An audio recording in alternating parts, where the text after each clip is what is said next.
final chapter in the saga of the Great Chicago Fire is opened at the home of Mrs. O'Leary, whose legendary cow is presumed to have started the whole thing. For it was here on October 8, 1871, that fire started in Mrs. O'Leary's barn, according to popular belief, by a lantern kicked over by her cow. 2 days later, the city, largely of wooden construction, was almost completely destroyed.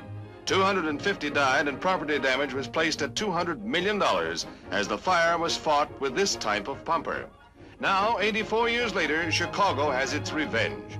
For it is Mrs. O'Leary's house which is put to the torch to make way for one of the city's new boulevards. An ironic and final note on the Chicago Fire, one of the nation's great disasters. Talk about excitement at the county jail. It's finally come to pass, and here's the proof.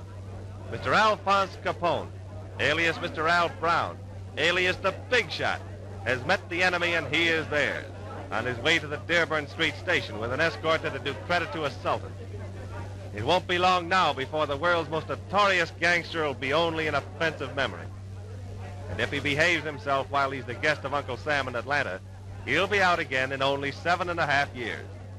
And so, up until 1940, Mr. Capone will be Mr. 40,886. Now for a change, they're taking him for a ride. Let that be a good lesson to you. Always be sure and pay your income tax.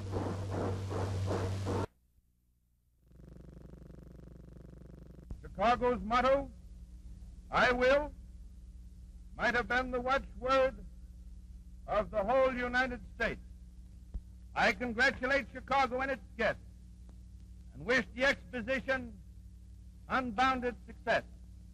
Success is to show, but more success in helping to bring about a binding friendship among the nations of the earth. Such is President Roosevelt's message to you all.